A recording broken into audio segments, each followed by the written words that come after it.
In the sleepy village of St. Mary Mead, a midnight bell tolls from the ancient church tower, signaling murder, when reclusive newcomer Cedric Hawthorne is found dead, his blood pooling beneath a cut rope. Miss Marple's sharp eyes spot what the police miss: a hidden key, a silver cigarette case, and a trail of secrets. As whispers of greed, betrayal, and blackmail unravel, she navigates the village's tangled lies, leading to a shocking confession that exposes the killer in the heart of the bell tower. Can Miss Marple solve the puzzle before the truth rings out? Chapter 1. The bell tolls at midnight. The night was uncommonly still in St. Mary Mead, the kind of quiet that seemed to hold its breath, as though the village itself knew something was amiss. Glow over the thatched roofs and tidy gardens, its light barely reaching the shadowed corners of the old churchyard. At the heart of the village stood St. Bartholomew's, a squat, ancient church with a bell tower that loomed like a silent sentinel over the sleeping cottages. Its weathered stones had seen centuries of baptisms, weddings, and funerals, but tonight it was about to witness something far more sinister. Jane Marple sat by her window, her knitting needles clicking softly in the dim light of a single lamp. Her cottage, nestled at the edge of the village green, afforded her a clear view of the church and its tower. She was not one for late nights, but a restlessness had settled over her, perhaps stirred by the unseasonable chill that had crept into the September air, reached her ears. It was not the usual rustle of leaves or the distant bark of a dog, but something deeper, more resonant, a low, mournful toll from the bell tower. Miss Marple's brow furrowed. The church bell was not rung at this hour, well past 11, closer to midnight, and the bell ringer, old Mr. Pym, was not known for nocturnal habits. She set her knitting aside and rose, moving to the window with the careful grace of someone who had long learned to balance curiosity with caution. Peering out, she saw the churchyard bathed in moonlight, the gravestones standing like silent spectators. The bell tolled again, a single heavy note that seemed to linger in the air, vibrating through the stillness. That is most peculiar, she murmured to herself, her sharp eyes scanning the darkness. The village was asleep, or so it seemed, but the bell's summons felt like a call to something urgent, something wrong. Miss Marple was not one to leap to conclusions, but her mind. The village boys had been known to cause mischief, though scaling the bell tower was no small feat. Or perhaps Mr. Pym had taken ill, stumbling into the tower in some state of confusion. But no, that didn't fit. Too measured, she reached for her shawl, draping it over her shoulders, and stepped outside, her slippers whispering against the stone path. The night air was crisp, carrying the faint scent of damp earth and fading roses. As she crossed the green, her eyes fixed on the church, she noticed a flicker of movement near the tower's base, a shadow, fleeting and indistinct, slipping around the corner of the building. Her heart quickened, but she maintained her steady pace, her expression one of mild curiosity rather than alarm. To the casual observer, she was merely an elderly spinster taking a late-night stroll. Was racing. The churchyard gate creaked. The bell had fallen silent, but the air seemed charged, as though the echo of its toll still lingered. She approached the tower door, a heavy oak slab reinforced with iron bands, and found it slightly ajar. This was unusual. Mr. Pym was meticulous about locking it after his duties. Miss Marple hesitated, her hand resting lightly on the door's edge. She was no stranger to danger, having unraveled more than one mystery in her time, but she was also prudent. She glanced back at the village, half expecting to see a light flicker on in one of the cottages, but all remained dark. With a gentle push, she opened the door wider and stepped inside. The air within was musty, thick with the smell of old stone and wax. A narrow spiral staircase wound upward into the darkness, the steps worn smooth by generations of bell ringers. A faint light filtered down from above, suggesting a lantern or candle had been left burning. Miss Marple's lips pursed. This was no accident, then. Someone had been here, and recently. She ascended the stairs slowly, her hand trailing along the rough wall for balance. The climb was steep, and her knees protested, but her determination was unwavering. As she neared the top, the light grew stronger, revealing the bell chamber cramped, circular room, dominated by the great bronze bell, its surface gleaming dully in the glow of a single oil lantern. The bell rope hung motionless, but it was what lay at the foot of the bell that stopped Miss Marple in her tracks. A man sprawled on the stone floor, his limbs splayed at unnatural angles, his eyes staring blankly at the rafters above. Blood pooled beneath his head, dark and glistening, and a broken length of rope lay coiled beside him, its frayed end suggesting a sudden, violent snap. Miss Marple's breath caught, but she did not flinch, ceased to unsettle her. She had learned to keep her wits about her. She knelt beside the body, careful not to disturb the scene. The man was not a stranger, though he was no lifelong resident of St. Mary Mead either. His name was Cedric Hawthorne, a newcomer who had arrived some 6 months prior. He was a man of middle age, with a quiet manner and a tendency to keep to himself, which had made him the subject of much speculation among the villagers. Some said he was a retired banker, others a disgraced scholar, but no one knew for certain. Miss Marple had met him only once, at a church fete, where his polite but distant demeanor had struck her as curiously guarded. She examined the body closely. The rope, she observed, was not merely broken, but cut, the edges to clean for a natural tear. Her eyes flicked to the bell above, its massive weight suspended by a thick cable. Had it fallen, it could have crushed him, but it hung undisturbed. The scene was wrong, staged in a way that suggested calculation rather than accident. Miss Marple straightened, her mind already piecing together the fragments of what she had seen. To a deliberate act, but why here, in the bell tower, and why Cedric Hawthorne? She stepped back, her gaze sweeping the chamber for further clues. A faint smear of dirt on the floor caught her eye, leading toward a small alcove where the bell-ringer kept his tools. She moved toward, countered in her life. It was not the sort of key one would expect to find in a bell tower, its intricate design suggesting it belonged to something more personal, a desk, perhaps, or a private box. The sound of footsteps on the stairs below broke her reverie. The key into her pocket and turned just as a figure appeared at the top of the stairs. It was Mr. Pym, the bell-ringer, his face pale and his eyes wide with shock. Miss Marple. What in heaven's name? I heard the bell, and then I saw the door open.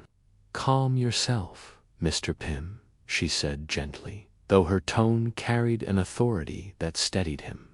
There has been an unfortunate incident.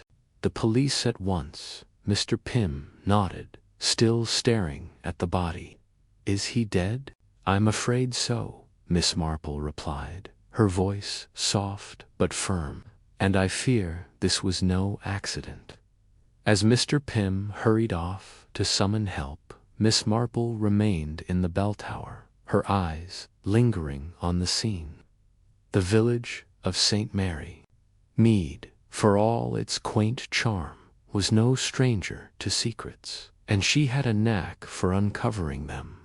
Cedric Hawthorne's death was a puzzle, and she was determined to solve it. The bell had tolled at midnight, and with it a chain of events had been set in motion that would unravel the hidden truths of the village. The police arrived within the hour. Marple's opinion, a tendency to overlook the subtleties of human nature.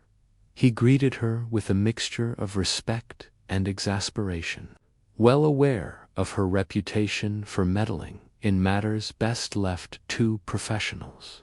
"Miss Marple," he said, tipping his hat, "I might have known you'd be here." "Only by chance, Inspector," she replied, her eyes twinkling with a hint of mischief. "I couldn't help but notice the bell." Craddock surveyed the scene, his expression darkening as he took in the body and the cut rope. "Looks like a nasty business," he muttered. "We'll need to cordon off the area and get the coroner out here to let the officers do their work." She had no intention of interfering, at least, not overtly. But as she watched them, her mind was already cataloguing the details: the key in her pocket, the smear of dirt, the shadow she had seen outside. Someone in St. Mary Mead had wanted Cedric Hawthorne dead, and they had gone to great lengths to make it look like an accident. Miss Marple, however, was not so easily fooled. The village awoke to the news of the tragedy, and by morning the churchyard was abuzz with curious onlookers. Mrs. Price, the postmistress, was among the first to arrive, her sharp tongue already spreading theories about Hawthorne's demise. He was a queer one, that Mr. Hawthorne, she declared to a small crowd gathered by the gate, always skulking about, never saying much. Chapter 2. Whispers in the Vicarage. The morning sun filtered through the lace curtains of the vicarage, casting delicate patterns on the polished oak table where Miss Jane Marple sat, her knitting needles clicking softly in rhythm with the conversation around her. The air was thick with the scent of freshly brewed tea and warm scones, a comforting contrast to the chill that had settled over St. Mary Mead since the grim discovery in the bell tower the previous night.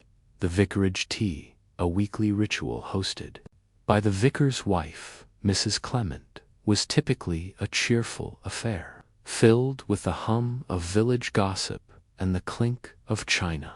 Today, however, the mood was somber, the chatter subdued, as the villagers gathered to discuss the shocking event that had disrupted their quiet lives. Miss Marple, with her gentle smile and unassuming presence, blended effortlessly into the gathering. Her pale blue eyes, sharp behind her spectacles, missed nothing as she observed the faces around her. The vicarage drawing-room was crowded, the usual attendees, augmented by a few curious souls drawn by the tragedy. Mrs. Price, the postmistress, sat stiffly in her chair, her lips pursed as if guarding a secret. Mr. Hawes, the local grocer, fidgeted with his teacup, his usual joviality replaced by a nervous energy. Even young Lucy Bell, the vicar's housemaid, hovered near the door, her eyes darting to the guests as she refilled teapots with trembling hands. "It's simply dreadful," Mrs. Clement said, her voice quivering as she passed a plate of scones to Miss Marple. "To think that poor Mr. Harrow was found up there, in the bell tower, of all places. And after that awful bell ringing at midnight, I couldn't sleep a wink afterward." Miss Marple nodded sympathetically, her needles pausing briefly. "It is most unsettling," she agreed, her tone mild, but her mind already turning over the details. Mr. Harrow, the The victim was a newcomer to St. Mary Mead, having arrived only 6 months prior. A quiet man in his late 50s, with a reserved manner and a penchant for solitude. He had taken a small cottage on the edge of the village, near the old mill. Little was known about him, save that he had come from London and kept to himself. His death, discovered after the church bell tolled unexpectedly at midnight, had sent ripples of unease through the community. I heard he was found with his head bashed in. Fascination, is that true, Miss Marple? You always seem to know what's what. Miss Marple's lips twitched into a faint smile. I'm afraid I know no more than you do, Mrs. Price. The police are handling the matter, and I'm sure Inspector Craddock will get to the bottom of it. Of information like crumbs from a table, and piecing them together into a pattern that others often overlooked.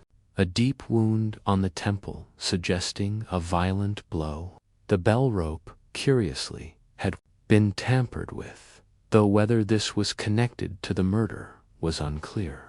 These details, combined with the village's reaction, were enough to set Miss Marple's mind working.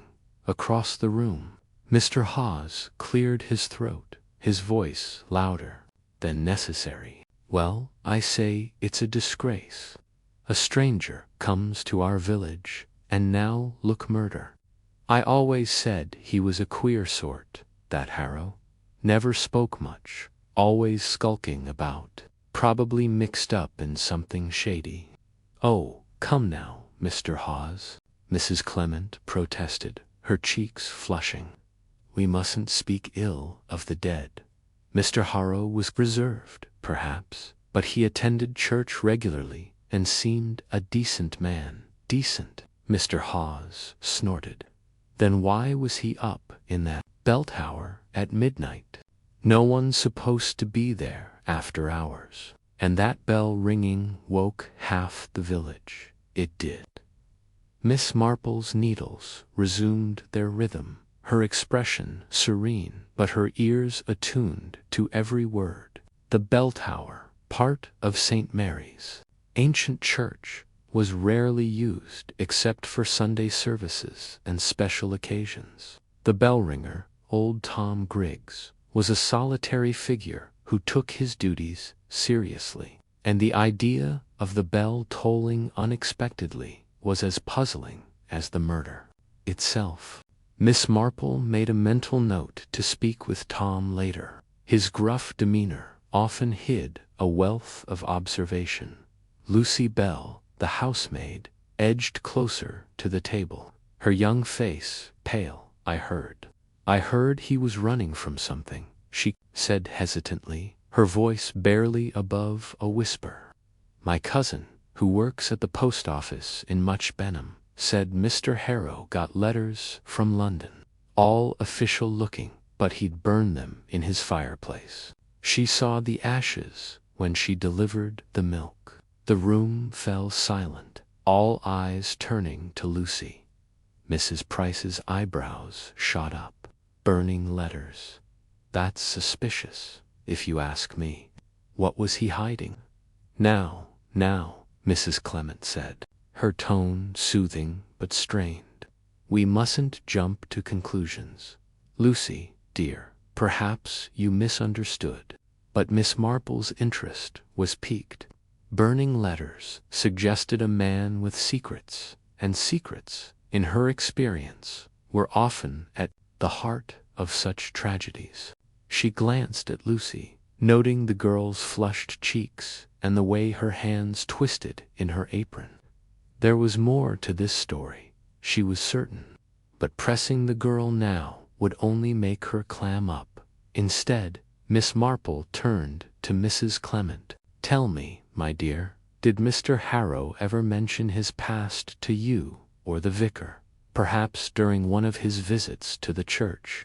Mrs. Clement hesitated, her fingers smoothing the tablecloth. Not really. He was polite, but distant.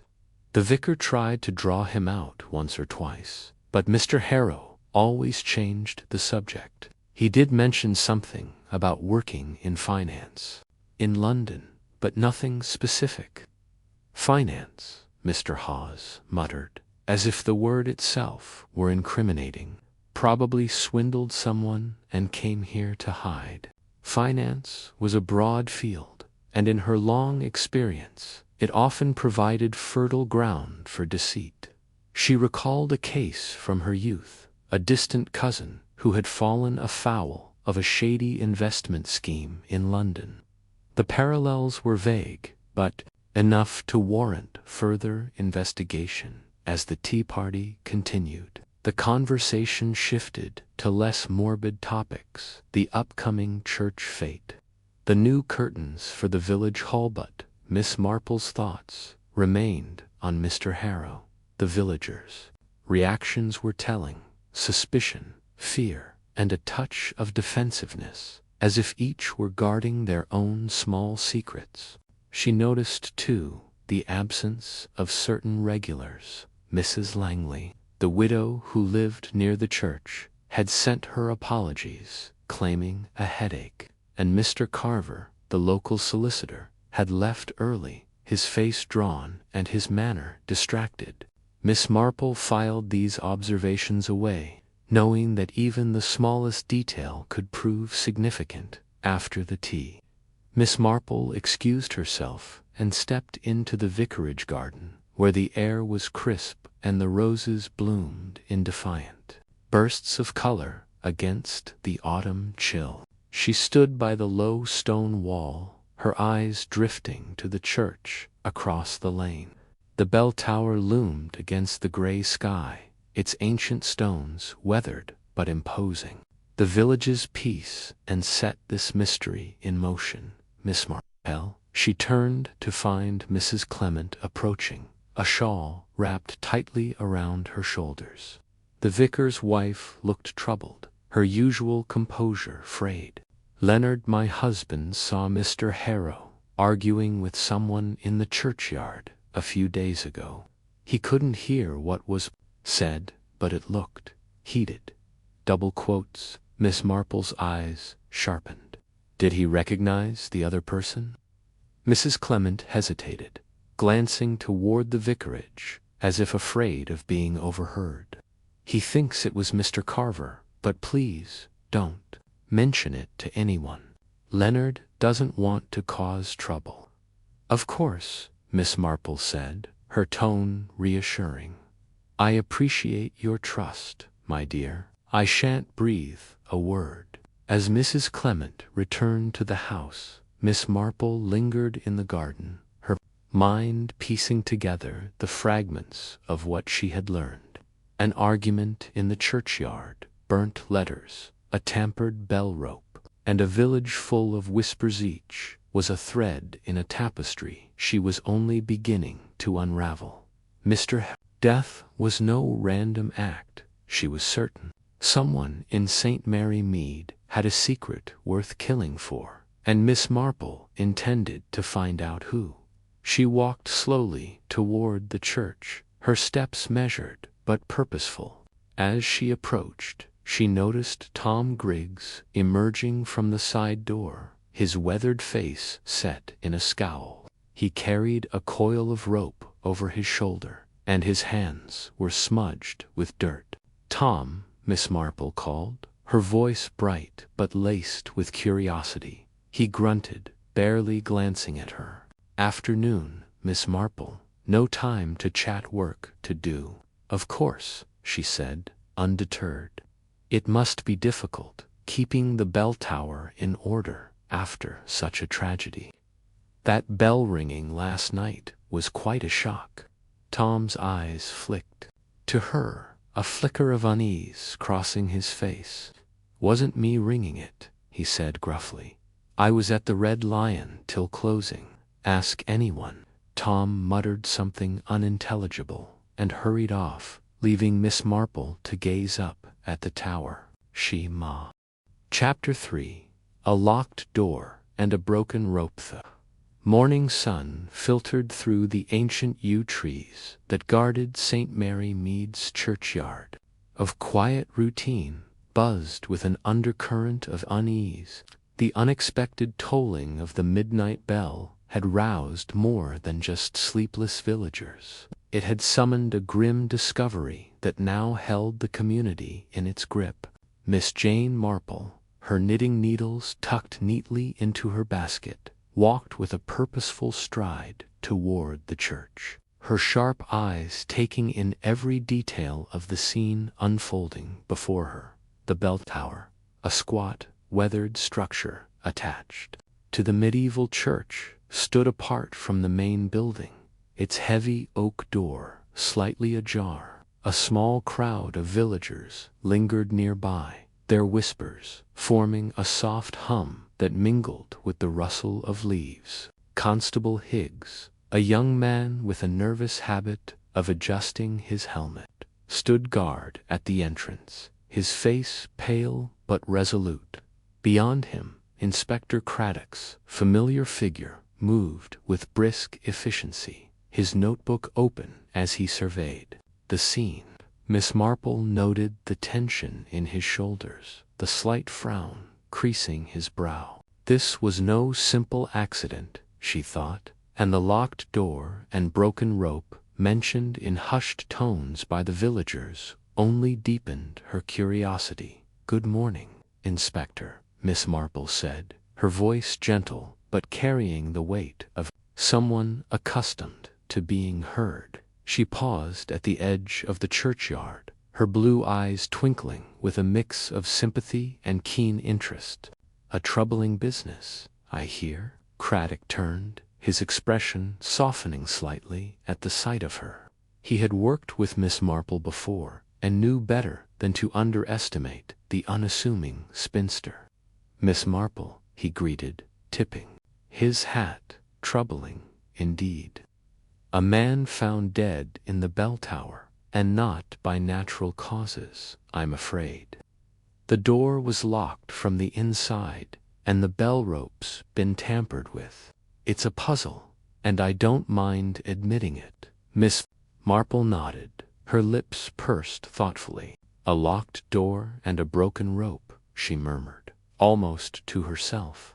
"How very curious. Might I take a look, Inspector?" "I shan't touch anything, of course." Craddock hesitated, then gave a small nod. "I suppose there's no harm in it. Just mind your step. The stairs are steep, and the place is a bit of a mess." As she approached the bell tower, Miss Marple took note of the surroundings. The churchyard was bordered by a low stone wall, its moss-covered surface glistening with morning dew.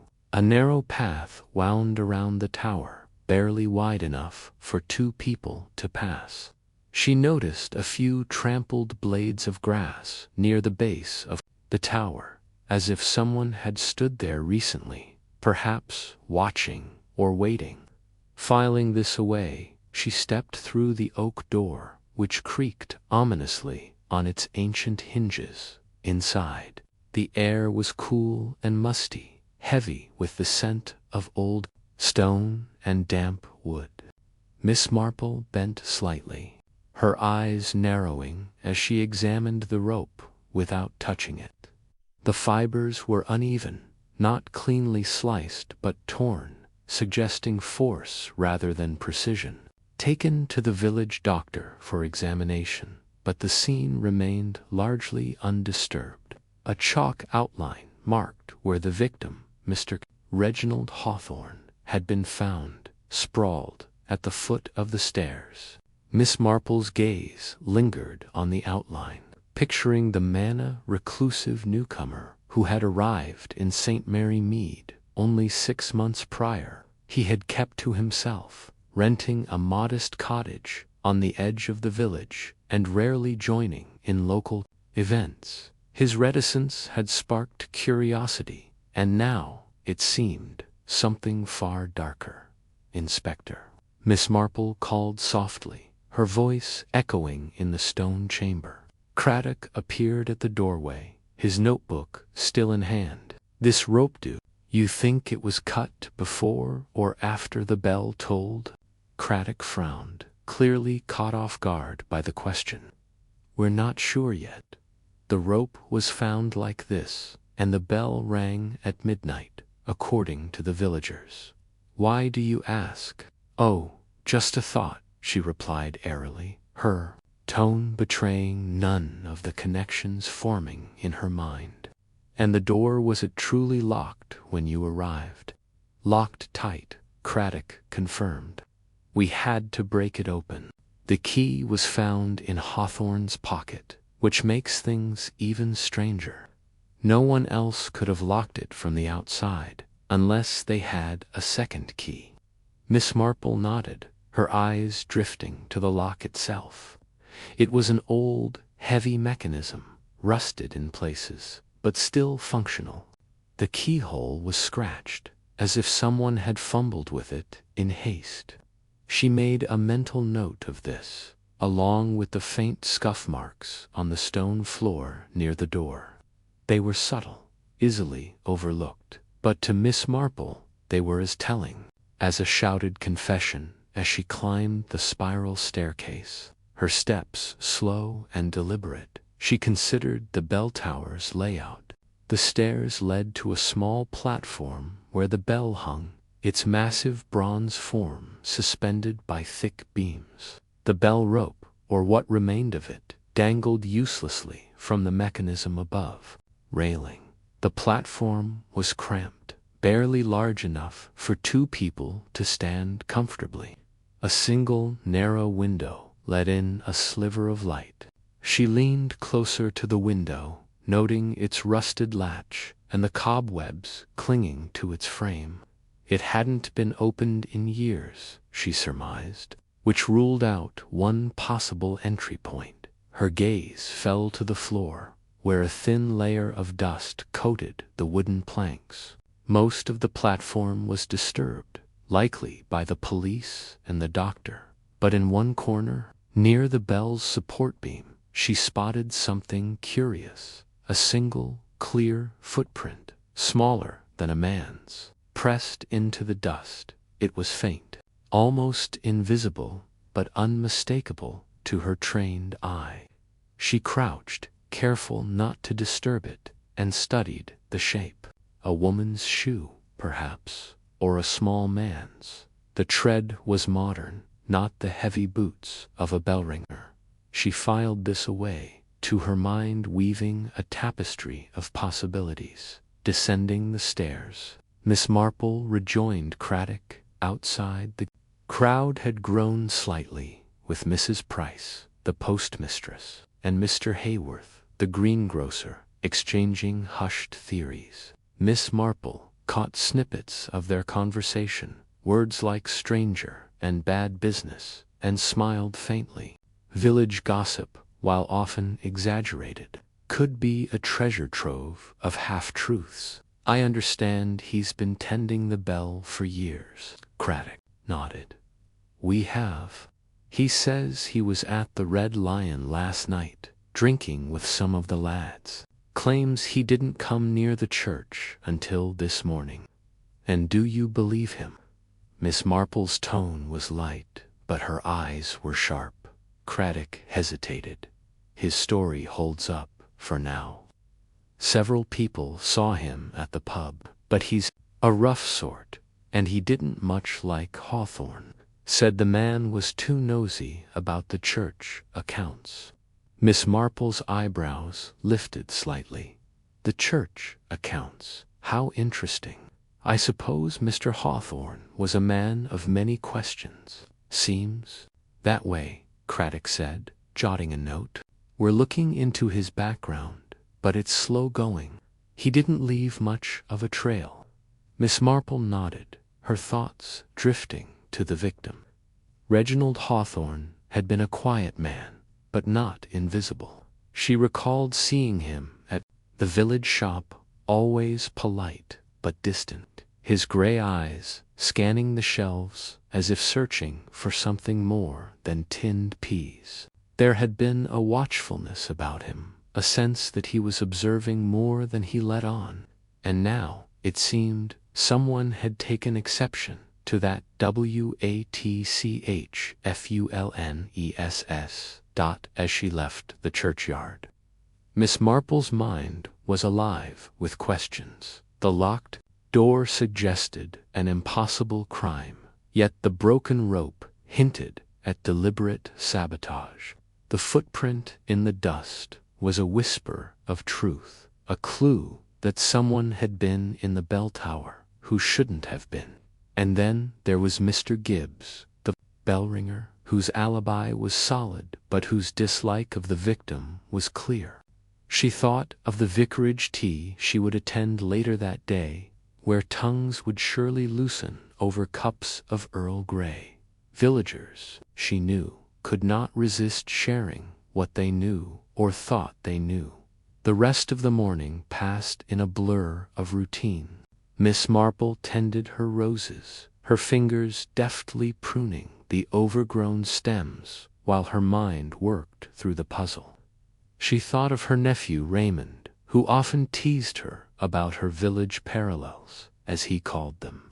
But to Miss Marple, every village was a microcosm of human nature, and St. Mary Mead was no exception. The motives for murder, greed, fear, revenge were as old as the hills, and she had seen them play out time and again.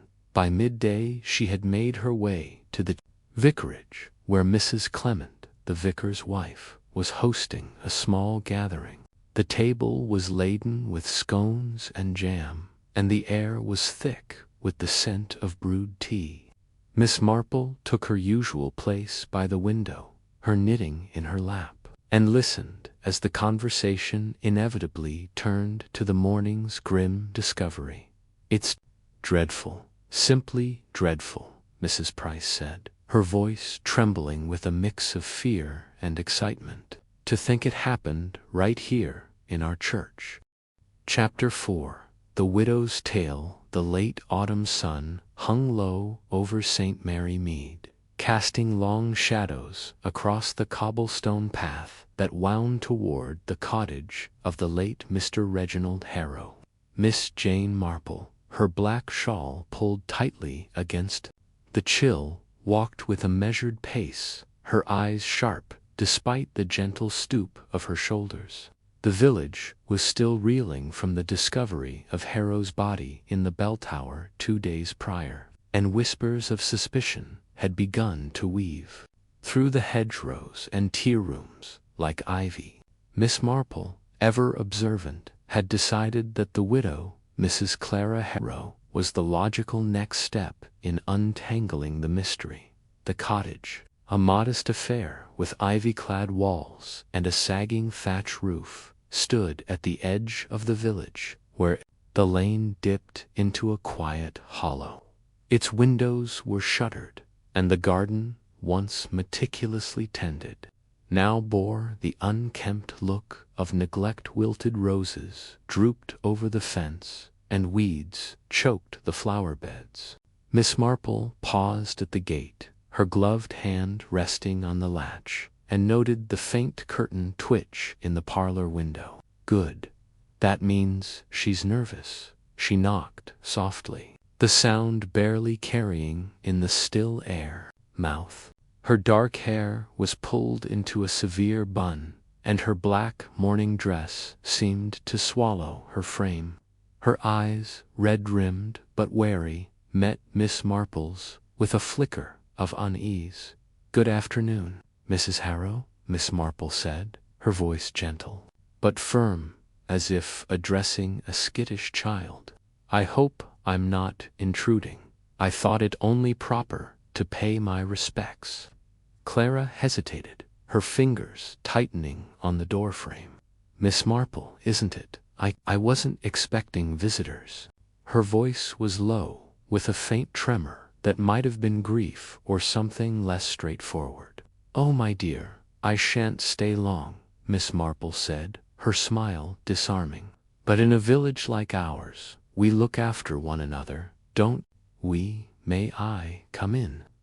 Clara's reluctance was palpable, but she stepped aside, gesturing toward the dim interior. "Of course, please." The parlor was small and cluttered, with heavy drapes blocking much of the daylight. A faint smell of lavender and dust hung in the air, and the furniture, dark oak, upholstered in faded velvets, seemed to belong to an earlier era.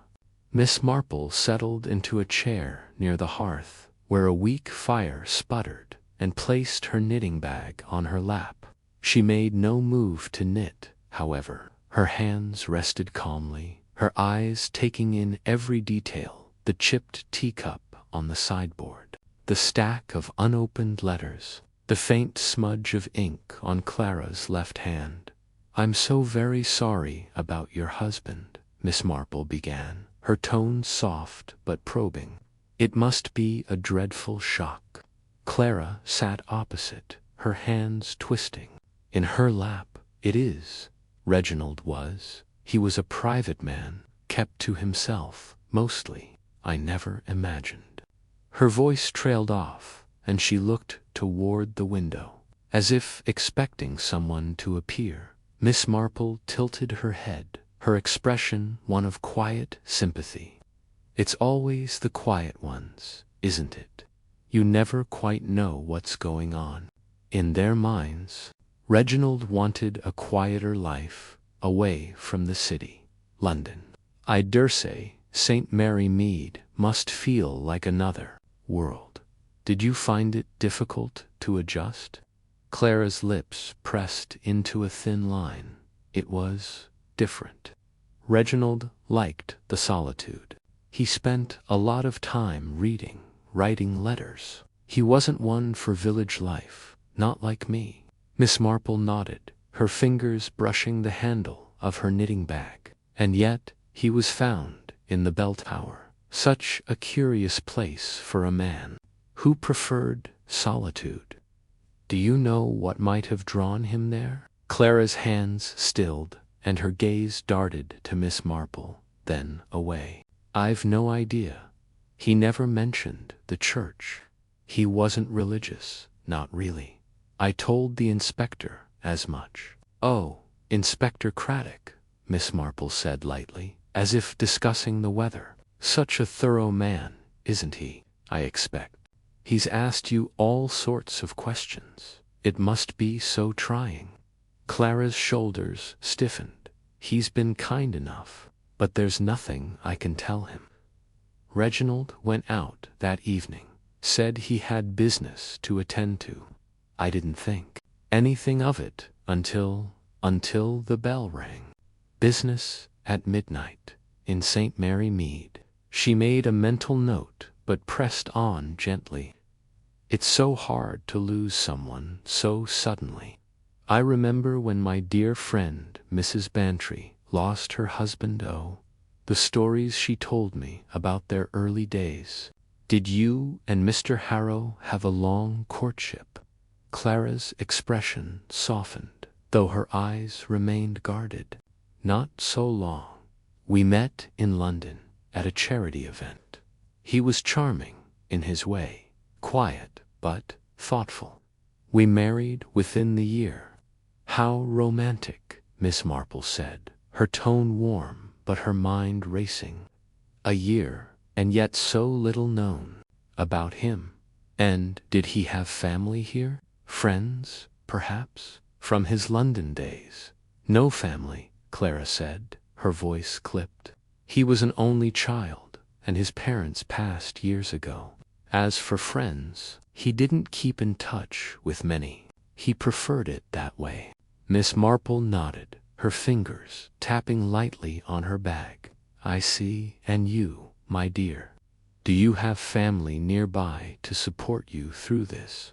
Clara's eyes flickered again, and she hesitated before answering. "No, just me now. I have a cousin in Bristol, but we're not close." The room fell silent, save for the faint crackle of the fire. Miss Marple let the silence stretch, knowing it often loosened tongues. Finally, she spoke, her voice barely above a whisper. "I don't know what people expect me to say. I loved Reginald, but he wasn't an easy man to know. He had his secrets, like anyone's secrets. Oh, we all have our little mysteries, don't we? I suppose you never found anything unusual among his things. Clara's face paled, and her hands clenched. No, nothing unusual. Just his books, his papers. He was a private man, as I said. Miss Marple smiled, but her mind was cataloguing every detail: Clara's nervous gestures, the way her eyes avoided contact, the slight tremor in her voice. She's hiding something, Miss Marple thought. But is it grief, guilt, or fear? The conversation drifted to safer topics: village life, the upcoming church fundraiser, but Miss Marple's thoughts remained on Clara's evasions. As she rose to leave, she paused at the door, her hand on the knob. You must let me know if there's anything I can do, Mrs. Harrow, and do be careful. St. Mary Mead is a quiet place, but even quiet places have their shadows. Clara's eyes widened, but she nodded.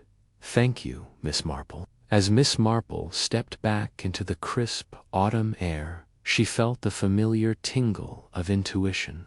Clara Harrow was not telling the whole truth, and the key to the Belltower mystery lay somewhere in what she wasn't saying.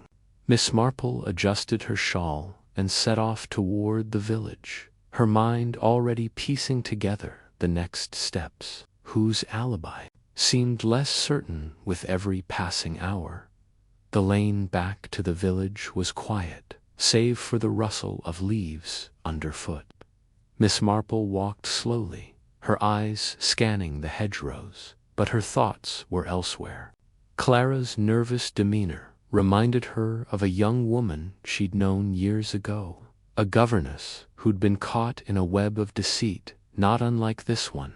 People never change, Miss Marple mused. They only hide better. By the time she reached the high street, the sun had dipped below the horizon, and the first stars were appearing.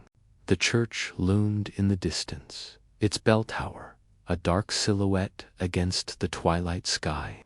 Miss Marple paused, her gaze lingering on the tower. Something drew him there, she thought. Something or someone.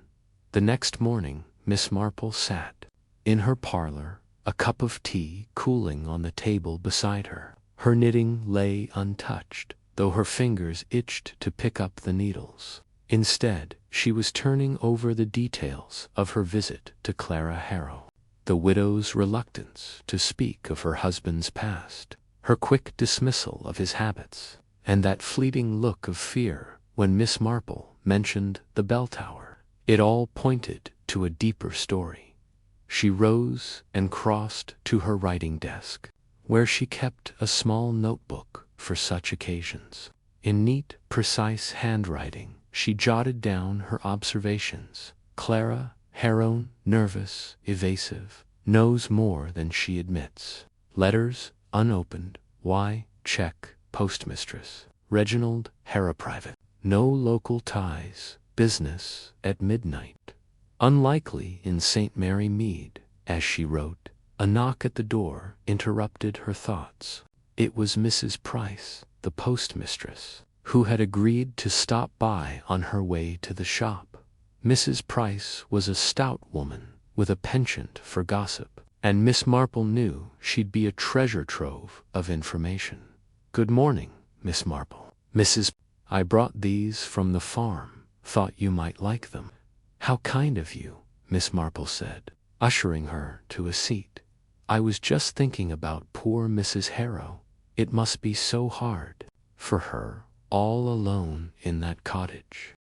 Chapter 5. Shadows of the past. The morning sun filtered through the lace curtains of Miss Marple's sitting room, casting delicate patterns on the polished oak floor. She sat in her favorite armchair, a cup of tea cooling on the table beside her, her knitting needles clicking softly as she worked on a pale blue shawl. The rhythm of the needles was meditative, But her mind was far from idle. The murder in the bell tower had stirred the quiet village of St. Mary Mead, and the previous day's tea at the vicarage had provided a wealth of whispers, each one a thread she intended to unravel. The victim, Mr. Reginald Harrow, had been a newcomer to the village, arriving only 6 months prior, with little fanfare and even less explanation. His reserved nature and reluctance to engage with the villagers had made him an enigma, and now his death had turned curiosity into suspicion. Miss Marple's thoughts lingered on a remark overheard at the vicarage, a fleeting comment from Mrs. Price, the butcher's wife, about a bundle of old letters she'd seen Mr. Harrow carrying when he first arrived. Tied with a red ribbon, they were, Mrs. Price had said, her voice low but eager. Looked like they'd been read 100 times, creased and yellowed. He clutched them like they were gold. Letters, Miss Marple mused, could hold secrets as tightly as a locked door, and secrets, in her experience, were often at the heart of such violent ends. Her mind drifted to a scandal from her own youth in St. Mary Mead, a tale of betrayal and hidden correspondence that had nearly torn a family apart. Could Mr. Harrow's letters hold a similar truth? She set her knitting aside, her fingers stilling as she considered her next move. The widow, Mrs. Clara Harrow, would likely know something about those letters, but Miss Marple suspected she'd need to tread carefully to coax out the truth. Rising from her chair, Miss Marple smoothed her skirt and glanced at the clock. It was just past 9, a respectable hour to pay a condolence call. She gathered her coat, hat, and a small basket of homemade scones, ostensibly a gesture of sympathy, but also a pretext for conversation. The Harrow cottage lay on the edge of the village, a modest stone house, half hidden by overgrown ivy and a sagging gate. As she walked along the lane, passing the bakery, where the scent of fresh bread mingled with the crisp autumn air, Miss Marple noted the curious glances from passers-by. News of the murder had spread like wildfire, and every villager seemed to have a theory. The cottage door was answered by Mrs. Clara Harrow herself, a woman in her late 40s, with pale skin and dark circles under her eyes. Her black mourning dress hung loosely on her thin frame, and her hands twisted nervously in her apron as she greeted Miss Marple. "Oh, Miss Marple, how kind of you to come," she said, her voice tremulous. "Please, do come in." The sitting room was dim, the curtains half drawn, and the air carried the faint mustiness of a house rarely aired. Miss Marple took a seat on a worn velvet sofa, placing her basket on the table. "I thought you might appreciate a little company," she said gently, her eyes scanning the room. A small writing desk in the corner caught her attention, its surface cluttered with papers and a single photograph in a silver frame. Younger Mr. and Mrs. Harrow, smiling stiffly. "Thank you," Mrs. Harrow murmured, sitting opposite her. "It's been difficult. The police, the questions, and now everyone staring." Her voice trailed off, and she dabbed at her eyes with a handkerchief. "I can only imagine," Miss Marple said sympathetically.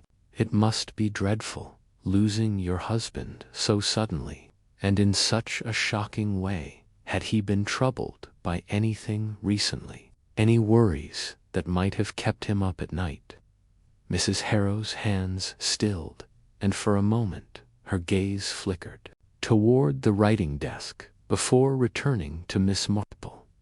"Reginald was a private man," she said carefully. "He didn't share much, even with me. He liked his routines, walking to the church. He said the bell tower was peaceful." Miss Marple nodded, her expression one of polite interest, though her mind was racing. "The bell tower is an odd place for peace," she remarked lightly. "So high up, so isolated. Did he ever mention why he went there so often?" Mrs. Harrow hesitated, her fingers tightening around the handkerchief. He said it helped him think. He'd go there to read sometimes. Old letters, mostly. Things from before we came here. Letters. Miss Marple tilted her head, as if the word had only just occurred to her. How curious. I suppose they were sentimental, perhaps from family. Mrs. Harrow's lips pressed into a thin line. "I wouldn't know," she said quickly. "He kept them to himself. They were personal." Miss Marple smiled, her tone as gentle as ever. "Of course. We all have our private keepsakes, don't we? I have a little box of letters myself, from my nephew, Raymond. They remind me of happier times." She paused, letting the silence stretch, just long enough to be uncomfortable. "But sometimes old letters can stir up trouble, can't they? Things we'd rather forget." Mrs. Harrow's face paled, and she stood abruptly. "Would you like some tea, Miss Marple? I'll just put the kettle on." As Mrs. Harrow bustled into the kitchen, Miss Marple's eyes returned to the writing desk. The photograph of the Harrows was formal, almost staged, and she wondered what lay behind their strained smiles. Rising quietly, she crossed the room and glanced at the papers on the desk. Most were mundane bills, a grocery list, but tucked beneath a blotter-starved. Miss Marple spotted a small bundle of letters tied with a faded red ribbon. Her heart quickened, but before she could examine them further, she heard the clink of teacups from the kitchen. She returned to her seat, her mind already piecing together possibilities over tea. Miss Marple steered the conversation to village life, gently probing for more details about Mr. Harrow's habits. Mrs. Harrow remained guarded, her answers vague, but she let slip that her husband had been haunted by his past, though she quickly changed the subject. Miss Marple noted the tremor in her voice, the way her eyes darted away. There was fear there, and perhaps guilt, but of what? She couldn't yet say. Leaving the cottage, Miss Marple walked slowly back to the village, her thoughts tangled with the echoes of another time. The scandal she'd recalled earlier had involved a young woman, Eleanor Pricenot, a relation to the butcher's wife, but a name that carried weight in St. Mary Mead's history. Eleanor had been engaged to a local man, but letters from a former lover, a man of dubious reputation, had surfaced, revealing an affair that shattered her engagement and drove her to leave the village in disgrace. The letters had been found in a hidden drawer, much like the compartment Miss Marple suspected might exist in the bell tower. Could Mr. Harrow's letters hold a similar secret, a betrayal, a debt, or something darker? Back at home, Miss Marple sat by the fire, her knitting untouched, as she turned the puzzle over in her mind. The letters were key, she was certain, but getting to them would require finesse. Mrs. Harrow was too skittish to confront directly, and the police, focused on the bell rope and the locked door, hadn't thought to search for hidden compartments. Inspector Craddock was thorough, but young, and prone to overlooking the subtleties of human nature that Miss Marple had spent a lifetime observing. The next day, she decided to visit the church herself. The bell tower was cordoned off, but the verger, Mr. Timms, was an old acquaintance who owed her a favor after she'd helped his daughter out of a minor indiscretion involving a stolen pie. He let her in, grumbling about the police trampling his clean floors. The tower was narrow and cold, the air heavy with dust, and the faint echo of that midnight toll. Miss Marple climbed the spiral stairs carefully, her hand on the worn stone wall, until she reached the bell chamber. The rope hung limply, its frayed end a stark reminder of the crime. She ignored it, her eyes sweeping the room for anything out of place. In the corner, where the shadows were deepest, she noticed a loose floorboard slightly raised at one end. Kneeling with some effort, she pried it up, revealing a small hollow beneath. Inside was a single letter, its envelope yellowed but unopened, addressed to a name she didn't recognize, Margaret Ellison. The handwriting was precise, almost feminine, and the postmark was from London, dated 20 years prior. She slipped it into her bag, knowing it was evidence she'd need to examine privately. Back in her sitting room, Miss Marple opened the letter with care, her fingers steady despite the anticipation. It was written by a woman named Clarinot, Mrs. Harrow, but someone else, someone from Mr. Harrow's past. The words were anguished, pleading with him to acknowledge a child, a daughter, left behind when he'd fled a scandal in London. The letter mentioned debts, threats, and a promise to reveal his whereabouts if he didn't pay. Miss Marple's breath caught. This was no mere love letter. It was blackmail, or something close to it. She leaned back, the firelight flickering across her face.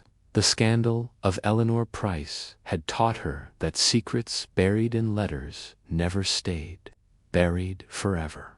Mr. Harrow's past had caught up with him, and someone, perhaps the bell ringer, perhaps the prominent villager the parson had seen arguing with him, had ensured it was silenced in the bell tower. But who, and why now? Chapter 6. The bell ringer's alibi. The late afternoon sun cast long shadows across the cobbled lanes of St. Mary Mead, bathing the village in a warm, golden glow that belied the chill of suspicion now lingering in its quiet corners. Miss Jane Marple sat in her favorite armchair by the window of her neat, rose-covered cottage, her knitting needles clicking rhythmically as her sharp eyes followed the comings and goings outside. The village had not yet settled after the shocking discovery in the bell tower, and the air was thick with whispers, half-truths, and the kind of guarded glances that betrayed a community unnerved. Her mind, however, was not on the gossip that fluttered like leaves in the autumn breeze, but on the bell ringer, Mr. Amos Blackthorne, whose name had surfaced repeatedly in the village's murmured speculations. Amos Blackthorne was a figure well known, yet little understood in St. Mary Mead. A tall, broad-shouldered man in his late 50s, with a grizzled beard and hands roughened by years of manual labor. He had served as the church's bell ringer for nearly 2 decades. His solitary nature and brusque manner made him a subject of mild curiosity, but rarely of warmth among the villagers. He lived in a small, ivy-clad cottage on the edge of the churchyard, close enough to the bell tower that he could reach it in moments when duty called. It was a position of quiet responsibility, one that required strength to pull the heavy ropes and precision to time the bells for services, weddings, and funerals. Yet, since the body of Mr. Lionel Grayson, the reclusive newcomer, had been found sprawled beneath the bell tower's great bronze bell, Amos's role had taken on a darker significance. Miss Marple's thoughts were interrupted by the soft tread of her maid, Cherry, who entered with a tray of tea and a plate of freshly baked scones. "You've been sitting there all afternoon, Miss Marple," Cherry said, setting the tray on the small table beside her. "Not still thinking about that dreadful business at the church, are you?" Miss Marple smiled faintly, her eyes crinkling with a warmth that masked the keenness of her observation. "Oh, Cherry, a mind like mine never quite stops, you know. There's something about Mr. Blackthorn's story that doesn't sit right with me." Cherry raised an eyebrow, pouring the tea with a practiced hand. "That old grump, he's been ringing those bells since I was a girl. Never says much, but I can't imagine him mixed up in anything as awful as murder." "People are rarely what they seem, Cherry," Miss Marple replied, her tone gentle but firm. "And it's often the quiet ones who have the most to hide." The seed of doubt had been planted earlier that day during a chance encounter at the village shop. Mrs. Price, the postmistress, had mentioned in passing that Amos had been seen leaving the churchyard late on the night of the murder. Well, after the midnight bell had rung, an event that had startled the village awake, for the bell was not meant to toll at such an hour. When questioned by Inspector Craddock, Amos had claimed he was at home tending to a sick calf in his small stable and had not set foot in the bell tower that night. Yet Mrs. Price's account, corroborated by old Mr. Hobbins, who had been walking his dog near the church, suggested otherwise. Miss Marple, ever cautious, knew that village gossip could be as unreliable as it was plentiful, but two witnesses were harder to dismiss. Setting her knitting aside, Miss Marple sipped her tea and considered her next move. She had always found that the best way to unravel a mystery was to approach it obliquely, like a cat circling a mouse, never pouncing too soon. Amos Blackthorn's alibi needed testing, and the only way to do that was to speak with him directly, not as an accuser, but as a curious old lady with a penchant for village history. She rose, smoothing her skirt, and decided to pay a visit to the bell-ringer's cottage under the guise of inquiring about the church's bell-ringing traditions. The walk to Amos's cottage was a short one, down a lane lined with hawthorn hedges, and past the churchyard, where the ancient yew trees stood sentinel over weathered gravestones. The bell tower loomed in the distance, its stone walls gray and unyielding, the scene of the crime still cordoned off with police tape that fluttered in the breeze. Miss Marple paused briefly to glance at it, her mind conjuring the image of the locked door and the broken bell rope that Inspector Craddock had described. The rope, frayed and snapped near the top, suggested sabotage, but whether it was meant to cause harm or merely to sound the bell at an odd hour remained unclear. Amos's cottage was modest, its stone walls half hidden by ivy, with a small garden that was more practical than ornamental, filled with rows of cabbages and turnips. Smoke curled lazily from the chimney, and the faint sound of a hammer striking wood echoed from the stable at the back. Miss Marple knocked gently on the door, her expression one of polite curiosity. The door opened after a moment, revealing Amos Blackthorn himself. He was an imposing figure, his broad frame filling the doorway, his dark eyes narrowing slightly. As he recognized his visitor, "Miss Marple," he said, his voice gruff but not unkind, "what brings you here?" "Good afternoon, Mr. Blackthorn," she said brightly, clasping her hands. "I was hoping you might indulge an old woman's curiosity. I've been thinking about the church bells, such a vital part of our village, don't you think? I'd love to hear more about your work as the bell ringer." Amos hesitated, his expression wary, but he stepped aside and gestured for her to enter. "Not much to tell," he said, leading her into a small, sparsely furnished parlor. A fire crackled in the hearth, and a kettle steamed on the stove. "It's hard work, but it's honest. Been doing it for years." Miss Marple settled into a chair, her eyes taking in the room's details. A worn rug, a shelf of well-thumbed books on local history, and a pair of muddy boots by the door, their soles caked with fresh earth. "It must be quite a responsibility," she said, her tone conversational. "The bells mark so many moments in our lives, births, weddings, funerals, and, of course, that terrible night when poor Mr. Grayson was found." Amos's jaw tightened, and he busied himself with the kettle, pouring tea into 2 chipped mugs. "Aye, that was a bad business," he muttered. "Don't know much about it, though. Wasn't there." "Oh, of course," Miss Marple said, accepting the tea with a nod of thanks. "You were at home, weren't you? Tending to a sick calf, I believe you told the inspector." He nodded, his movements stiff. "That's right. Calf was poorly. Had to stay with it most of the night." "How distressing," Miss Marple said sympathetically.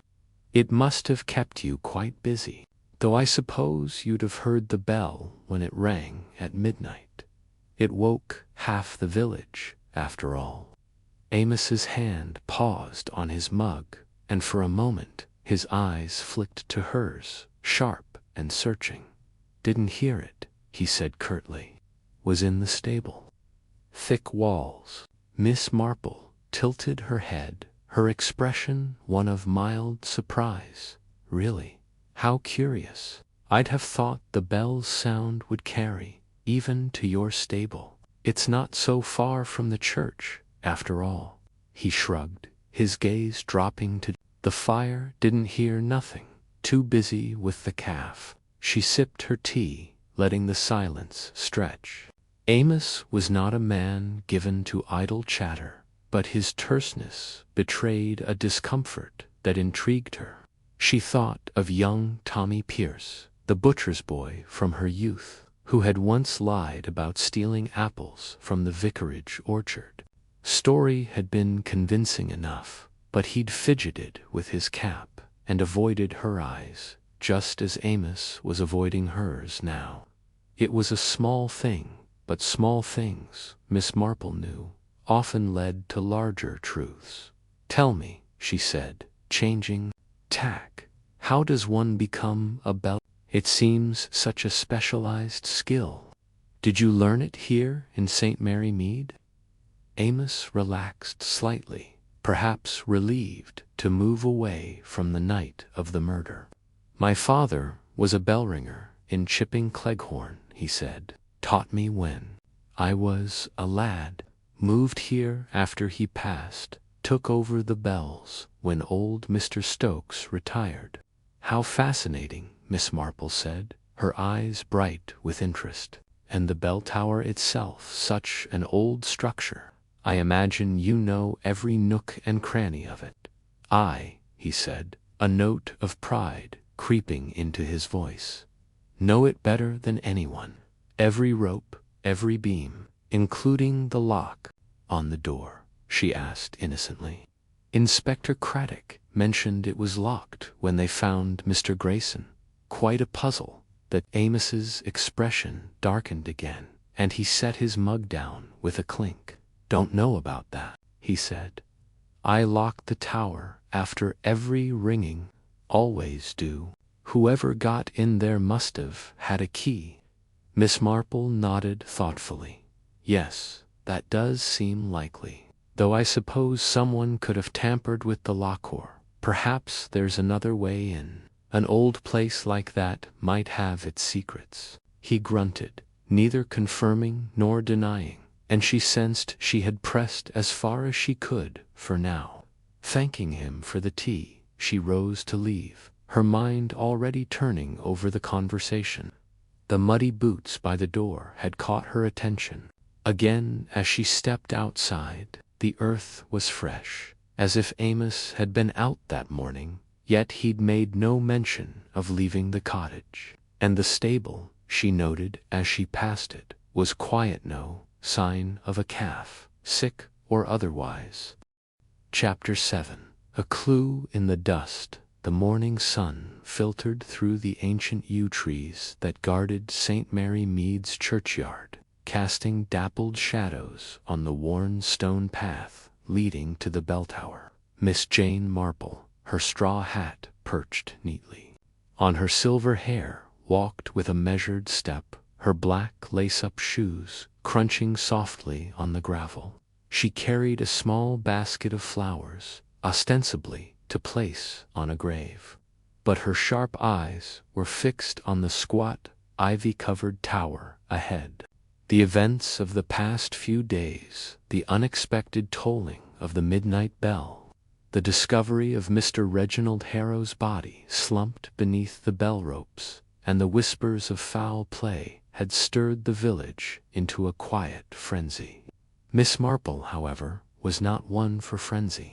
Her mind, as always, worked like a fine needle, picking apart the tangled threads of human behavior with precision. The bell tower door stood slightly ajar, a detail that made her lips purse. Inspector Craddock's men had been thorough, or so they thought. They had noted the locked door, the tampered bell rope, and the absence of any clear signs of a struggle. Yet Miss Marple knew that the most telling clues were often the ones overlooked, hidden in plain sight, like a dropped stitch in a knitted shawl. She paused at the threshold, her gaze sweeping the churchyard. No one was about, save for old Mr. Tuttle, the sexton, who was raking leaves near the lych gate, his back bent and his attention elsewhere. She pushed the door open, the hinges creaking faintly, and stepped into the cool, dim interior of the bell tower. The air smelled of dust and old stone, with a faint metallic temps that she attributed to the great bronze bell overhead. The tower was small, barely 10 feet across, with a spiral stone staircase leading up to the belfry. At its base, where Mr. Harrow's body had been found, the floor was scuffed and marked by the comings and goings of the police.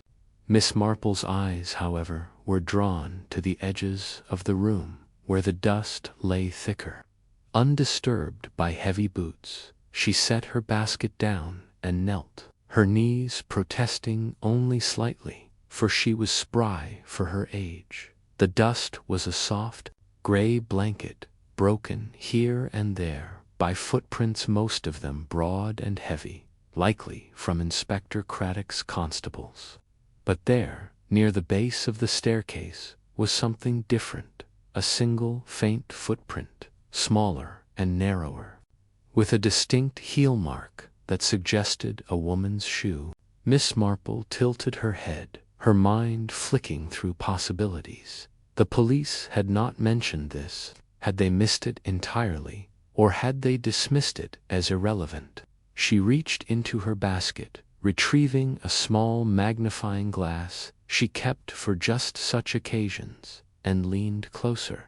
The footprint was fresh, no more than a day or two old, and the dust around it was undisturbed, suggesting it had been made after the police's initial sweep. Curious, she murmured, her voice barely audible in the still air. She straightened, her eyes narrowing as she considered the implications. The bell tower had been locked since the murder, or so the police believed. Yet someone had been here, someone who had taken care not to disturb the scene too much. A woman, perhaps, or a man with small feet. Miss Marple filed the thought away, like a pattern card tucked into a sewing box, to be examined later. She turned her attention to the bell rope, which hung limp and frayed where it had been cut. The police had concluded that the rope had been tampered with to make the bell toll unexpectedly, perhaps to signal something, or to cover the sound of the murder. Miss Marple, however, was not so sure. She stepped closer, her fingers brushing the rough hemp. The cut was clean, made with a sharp blade, but there was something else, a faint smear of something dark along the rope. just above the frayed end. She leaned in, her magnifying glass catching the light. It was not blood, as one might expect. Who would handle a bell rope with waxed hands? Or was it not hands at all, but something else entirely? Her thoughts were interrupted by a faint sound outside, a crunch of gravel, quick and deliberate.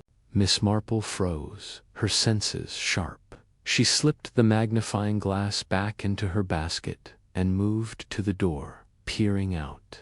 The churchyard was empty now. Mr. Tuttle gone from his post. She stepped outside, her eyes scanning the path, the low stone wall that separated the church from the vicarage garden.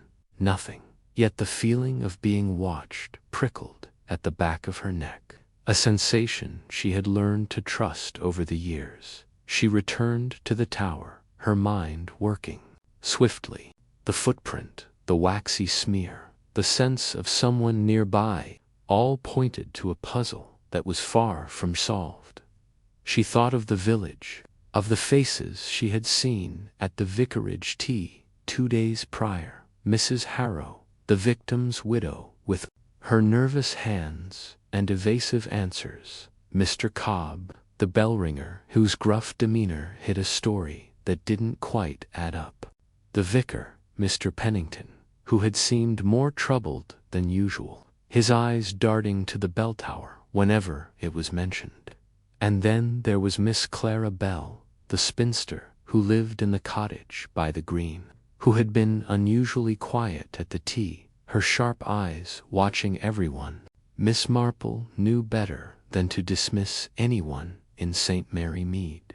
The quietest villagers often had the loudest secrets. She decided to take a closer look at the staircase. The stone steps were worn smooth by centuries of bell-ringers, but they were narrow and steep, treacherous for the unwary.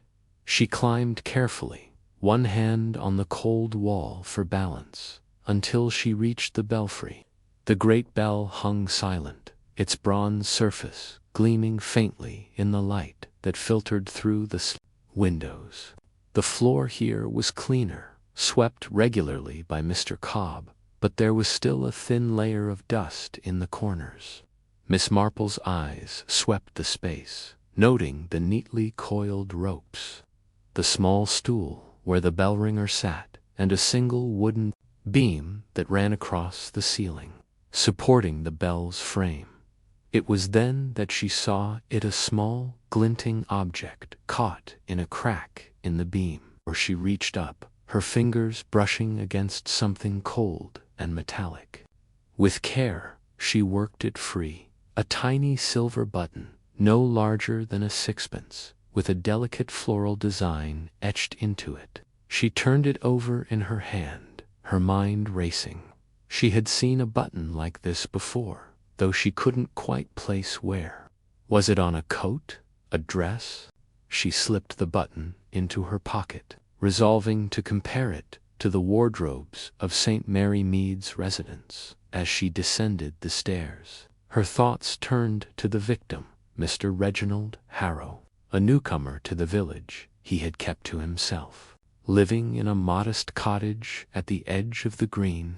He had been polite but distant, his past a mystery that the villagers had eagerly speculated about. Some said he was a retired banker, others a disgraced lawyer.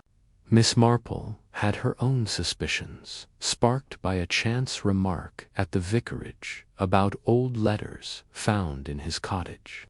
Letters, she knew, could be as revealing as footprints in the dust. They could tell stories of love, betrayal, or greed motives that often led to murder. Back at the base of the tower, she took one last look around. The footprint, the waxy smear, the silver button, they were pieces of a puzzle, but not enough to see the whole picture. She needed more. She needed to talk to people, to listen, to watch. The villagers of St. Mary Mead were like the characters in one of her nephew Raymond's novels, each with their own secrets, their own reasons to lie. And Miss Marple, with her quiet demeanor and her knack for noticing the little things, was perfectly suited to unravel them. She stepped out into the churchyard, the sun now higher, warming the stones underfoot. As she walked back toward the vicarage, she passed Mrs. Price, the postmistress, who was hurrying along with a bundle of letters. "Good morning, Miss Marple," Mrs. Price called, her voice bright but strained. "Terrible business about Mr. Harrow, isn't it?" "Terrible indeed," Miss Marple replied, her eyes noting the slight tremble in Mrs. Price's hands. "Have you heard anything new?" "Oh, nothing official," Mrs. Price said quickly, her eyes darting away. "Just talk, you know. People say he had enemies, but who doesn't, in a village like this?" She laughed, a brittle sound, and hurried on. Miss Marple watched her go, her mind turning over the postmistress's words. Enemies. It was a strong word for a small village, but not an inaccurate one. She thought of the widow, Mrs. Harrow, who had seemed more frightened than grieving; of Mr. Cobb, whose alibi was as shaky as the old bridge over the stream; of the vicar, whose confession about an argument had been vague but troubling; and of Miss Bell, who had been so quiet, so watchful. Each of them, in their own way, was a thread in the tapestry of this crime, and Miss Marple was determined to follow every one. She continued her walk, her basket swinging lightly at her side. The village was waking up now, the sounds of daily life filling the air, the clink of milk bottles, the chatter of children on their way to school, the distant bark of a dog. But beneath it all, Miss Marple sensed a current of unease, a shadow cast by the Belltower's secrets. She would need to tread carefully, to ask the right questions, to listen to the silences as much as the words. Chapter 8. The Parson's Confession. The morning mist clung to the cobblestones of St. Mary Mead, curling around the ancient yew trees that guarded the churchyard like silent sentinels. Miss Jane Marple, wrapped in her familiar tweed coat and a knitted scarf to ward off the autumn chill, made her way along the winding path to the vicarage. Her steps were measured, her eyes sharp, taking in the familiar sights of the village she knew so well: the butcher's shop with its gleaming window, the post office where Mrs. Cleet was already gossiping with a customer, and the church spire, piercing the fog like a needle through cloth. But her mind was not on the village's daily rhythms. It was on the bell tower, the body, and the whispers that had begun to unravel the threads of a mystery. The vicarage stood at the edge of the churchyard, a sturdy Georgian house with ivy creeping up its walls. Miss Marple knocked lightly, and the door was opened almost at once by Mrs. Clement, the vicar's wife, whose flushed cheeks and slightly disheveled apron suggested she had been caught in the midst of morning chores. "Oh, Miss Marple, do come in," Mrs. Clement said, her voice warm but tinged with the strain that had settled over the village since the discovery of Mr. Harrow's body in the bell tower. "Leonard's in his study, but I'll fetch him. Would you like some tea?" "Thank you, my dear, but I shan't trouble you for tea just now," Miss Marple replied, with a gentle smile. "I'd like a word with the vicar, if he's not too busy." Mrs. Clement nodded, her eyes flickering with curiosity, but she knew better than to press Miss Marple for details. The old lady's reputation for seeing through the village's secrets was well established, and her visits were rarely without purpose. She led Miss Marple to the study, a cozy room lined with bookshelves and dominated by a heavy oak desk cluttered with papers and a well-worn Bible.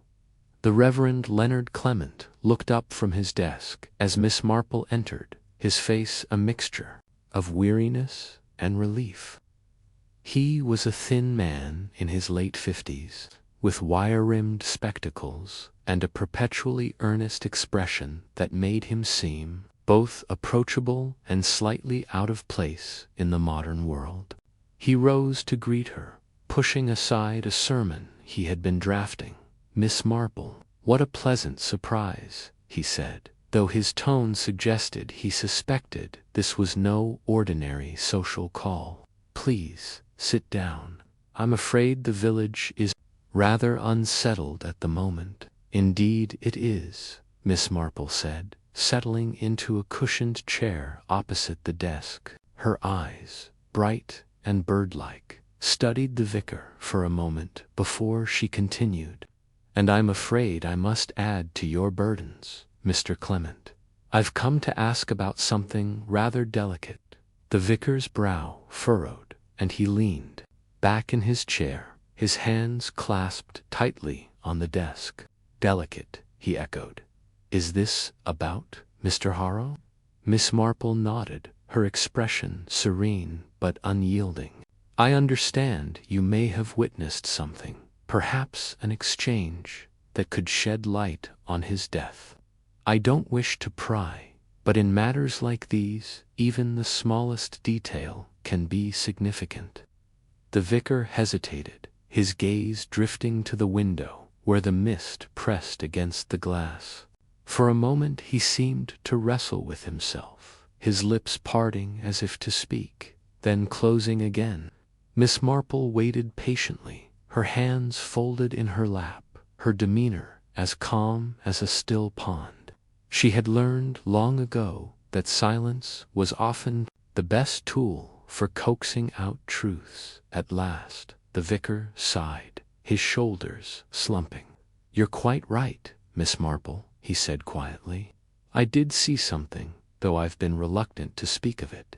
It's not my place to stir up trouble, you understand, but, well, I suppose you'll keep this in confidence until it's necessary." "Of course," Miss Marple said, her voice soft but firm. "You have my word." The vicar nodded, then leaned forward, lowering his voice, as if the walls themselves might overhear. "It was the evening before Mr. Harrow was found," he began.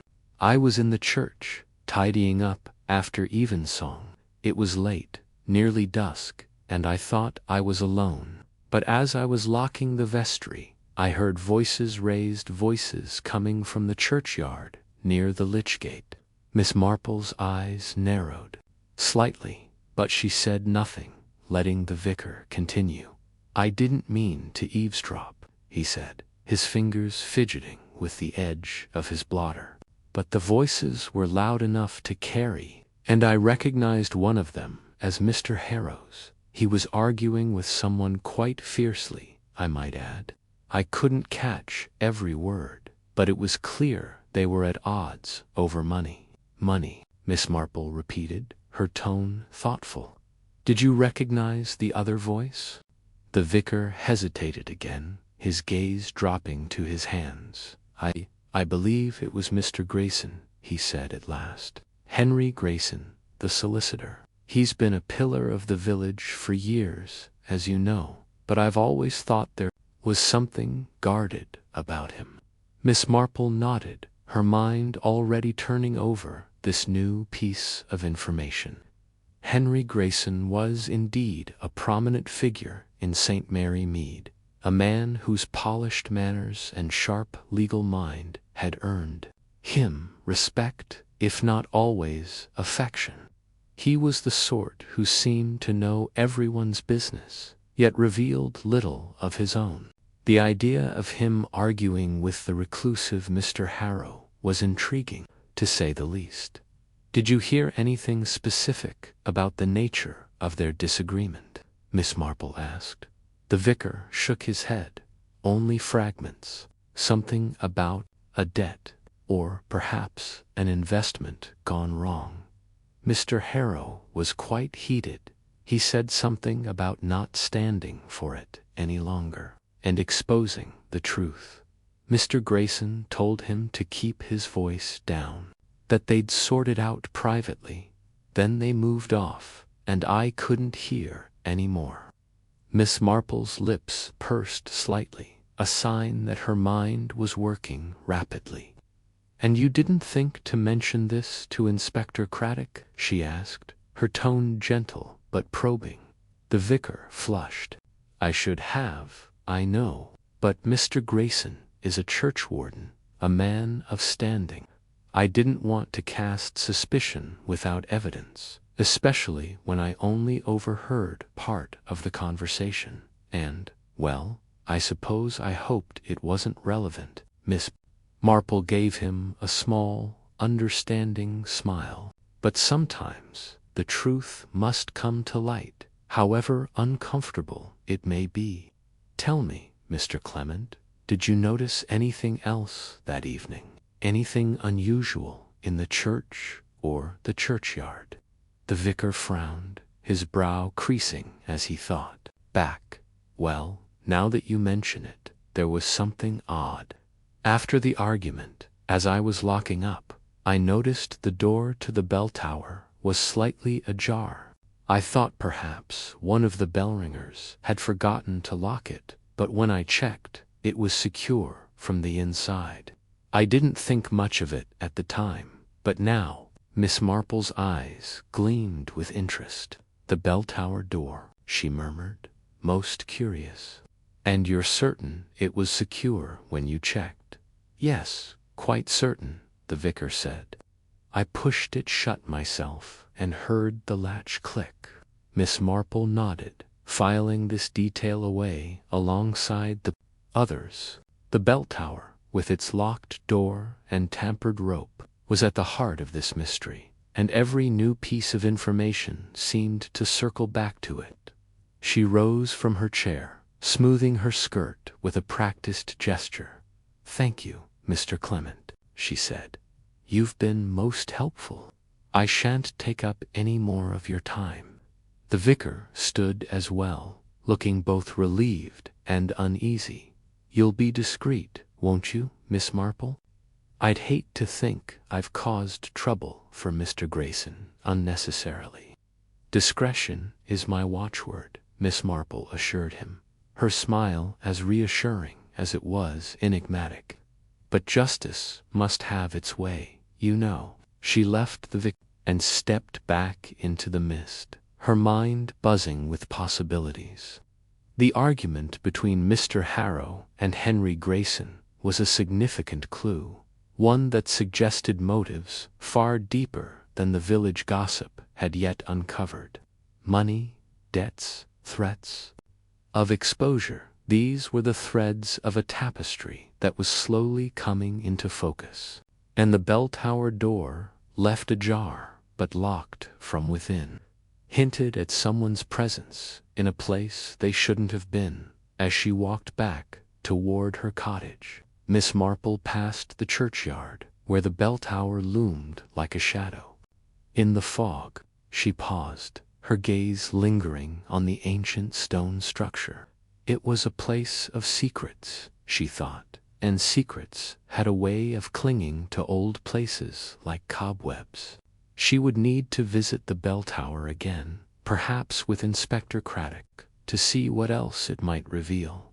The village was quiet as she continued her walk, but Miss Marple's mind was anything but. She thought of Henry Grayson with his impeccable suits and guarded demeanor. She thought of Mr. Harrow, a man whose reclusive nature had hidden a past that seemed to be catching up with him. And she thought of the bell ringer, Tom Bates, whose alibi was less than convincing. Each of them, in their way, was a piece of the puzzle, and Miss Marple was determined to fit them together. Back at her cottage, she settled into her favorite armchair by the fire, a cup of tea in hand. Her knitting lay untouched on the table beside her, for her mind was too occupied with the case to focus on the rhythmic click of needles. She closed her eyes, letting the fragments of the mystery swirl in her thoughts like leaves in a stream. Chapter 9. A tangled web of motives. The morning sun filtered through the lace curtains of Miss Marple's sitting room, casting delicate patterns on the polished oak floor. She sat in her favorite armchair, a cup of tea cooling on the table beside her, her knitting needles clicking rhythmically as her mind worked through the threads of the Belltower mystery. The village of St. Mary Mead, usually so predictable in its rhythms, had been unsettled by the murder of Harold Grayson, the reclusive newcomer found dead in the church's bell tower. The discovery of his body, coupled with the midnight toll of the bell, had set tongues wagging and suspicions simmering. Now, as Miss Marple pieced together the fragments of gossip, observation, and evidence, she began to see the outlines of a tangled web of motives, greed, jealousy, and a grudge buried deep in the past. Miss Marple's thoughts were interrupted by the soft knock of her maid, Cherry, who entered with a fresh pot of tea. "Mrs. Price was by earlier," Miss Cherry said, setting the pot down. "She's all in a flutter about the murder. Says it's a disgrace to the village, and she's sure it's that bell-ringer, Mr. Stokes, who's to blame." Miss Marple smiled faintly. "Mrs. Price is always quick to point fingers, Cherry. But we mustn't jump to conclusions. Motives are like skeins of wool tangled until you find the right thread to pull." Cherry nodded, though her expression suggested she wasn't entirely sure what Miss Marple meant. As she left the room, Miss Marple returned to her knitting, her mind drifting back to the suspects.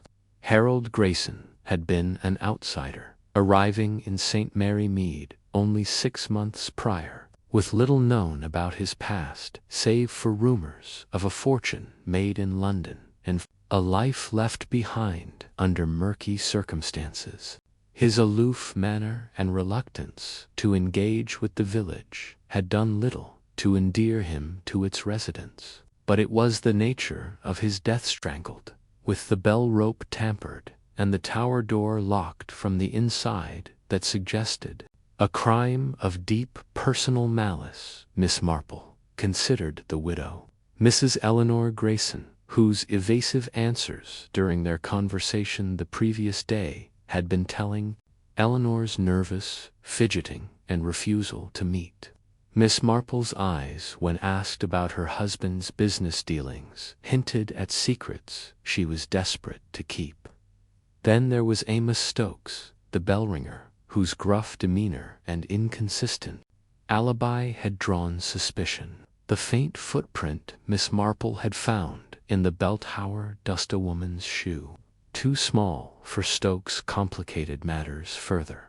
And the vicar's confession about witnessing a heated argument between Grayson and Mr. Reginald Thorne, a prominent local landowner, suggested yet another thread in the web. Reginald Thorne was a man of influence in St. Mary Mead, his family's wealth and status woven into the village's history.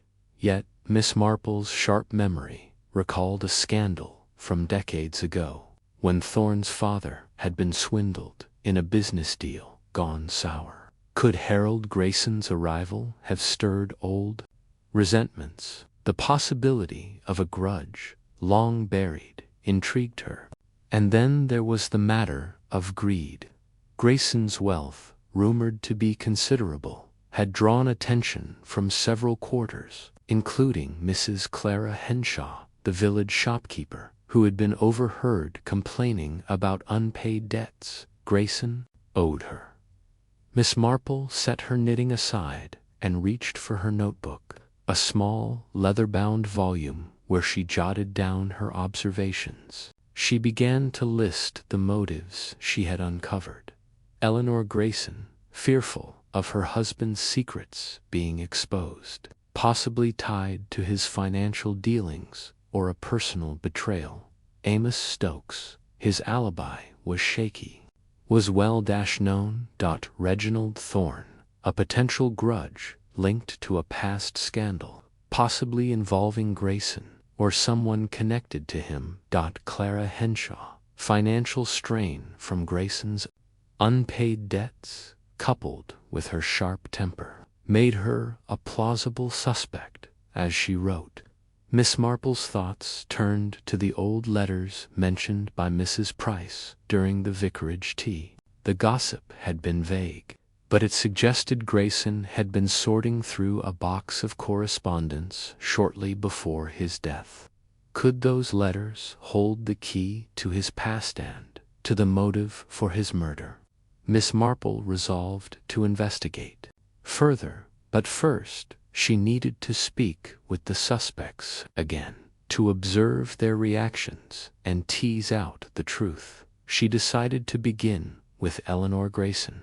Donning her coat and hat, Miss Marple made her way to the Grayson cottage, a modest but well-kept house at the edge of the village. The garden was overgrown, a sign of neglect since Harold's death, and the curtains were drawn, giving the house a shuttered, secretive air. Miss Marple knocked, and after a long pause, Eleanor opened the door, her face pale and her eyes red-rimmed. "Oh, Miss Marple," Eleanor said, her voice trembling. "I wasn't expecting visitors. Is something wrong? I thought you might like some company, my dear," Miss Marple said kindly, stepping inside as Eleanor reluctantly held the door open. The sitting room was tidy but dim, with a faint smell of lavender and dust.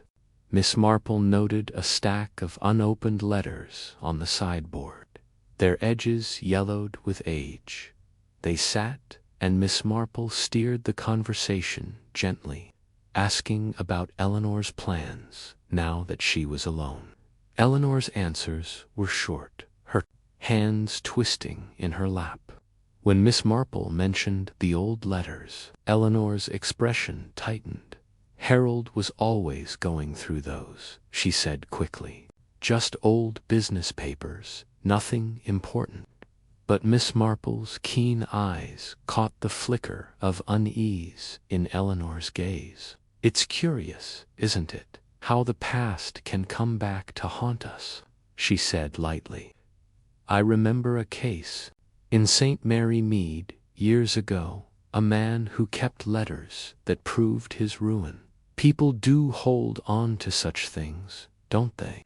Eleanor's hands stilled, and for a moment Miss Marple thought she might confess something, but then she stood abruptly. "I'm sorry, Miss Marple. I'm not feeling well.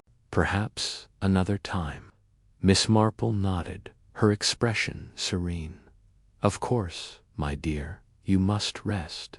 As she left the cottage, Miss Marple's mind was already turning to her next visit. Reginald Thorne. His estate, Thorne Hall, was a short walk from the village center, its imposing gates and manicured lawns a stark contrast to the Grayson cottage. Thorne received her in his study, a grand room lined with books and portraits of his ancestors. He was a tall man with a stern face softened only slightly by age, and he greeted Miss Marple with polite but guarded courtesy. "I understand you're looking into poor Grayson's death," Thorne said, offering her a seat. "A terrible business." "I barely knew the man, though." Miss Marple tilted her head, her eyes bright. "Oh, but you did have words with him, didn't you? The vicar mentioned an argument, something about land or money, I believe." Thorne's jaw tightened, but he recovered quickly. "A minor disagreement. Grayson wanted to buy a plot of my land for some foolish venture. I refused. That was all." Miss Marple nodded, her expression unreadable. She asked a few more questions, noting Thorne's stiff posture and the way his fingers drummed on the arm of his chair. As she left, she couldn't shake the feeling that Thorne's connection to Grayson ran deeper than he admitted. Her next stop was the village shop, where Clara Henshaw was busy behind the counter. Clara was a stout woman with a sharp tongue, and her eyes narrowed as Miss Marple entered. "Come to buy something, Miss Marple, or just to poke about in other people's business?" Clara asked, her tone half-joking, but edged with irritation. Miss Marple smiled. "Just a bit of sugar, Clara, and perhaps a chat. I heard Mr. Grayson owed you quite a sum. That must have been frustrating." Clara's face reddened. He was a cheat, that one, promised to pay up, then laughed it off. Said he'd settle when he was good and ready. Well, he's settled now, isn't he? The venom in her voice was unmistakable, and Miss Marple filed it away. She purchased her sugar and left, her mind buzzing with possibilities. Clara's anger suggested a motive, but was it strong enough for murder? And what of Amos Stokes, whose alibi still troubled her? That afternoon, Miss Marple visited the church, where she found Stokes polishing the brass candlesticks in the vestry. He looked up, his weathered face creasing with suspicion. "What do you want, Miss Marple?" he growled. "I've told the police all I know." "Just a word, Mr. Stokes," she said, her tone soothing. "You said you were at the pub the night of the murder, but young Tommy swore he saw you near the church just before midnight. It's curious, isn't it?" Stokes's hands paused, and for a moment Miss Marple thought he might bolt, but he only muttered, "Tommy's mistaken. I was at the pub. Ask anyone." Miss Marple nodded, but her eyes lingered on the calluses on his hands, the kind formed from years of pulling bell ropes. She thanked him and left, her thoughts returning to the footprint in the belt. It didn't match Stokes's heavy boots, but it could belong to Eleanor, Clara, or someone else entirely. As the day drew to a close, Miss Marple sat in her garden, sipping tea and reflecting on the motives she had uncovered. Greed, jealousy, a grudge from the past. Each suspect had a reason to wish Grayson harm, but which had acted on it? The old letters kept tugging at her mind. If she could see them, they might reveal the connection between Grayson and his killer. The next morning, Miss Marple enlisted the help of her friend, Mrs. Bantry, whose knack for gossip was matched only by her loyalty. "Dolly, I need you to distract Eleanor Grayson for an hour or so," Miss Marple said. "I must have a look at those letters."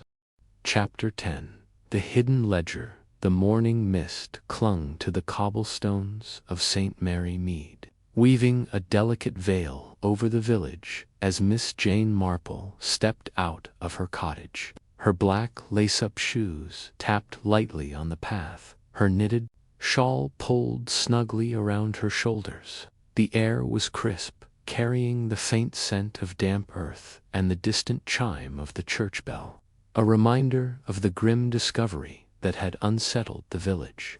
Miss Marple's sharp eyes, undimmed by age, scanned the familiar streets as she made her way toward the home of the late Mr. Reginald Harrow, the reclusive newcomer whose body had been found in the bell tower. Her mind was already turning over the threads of the case, each clue a stitch in the tapestry of deceit she was determined to unravel.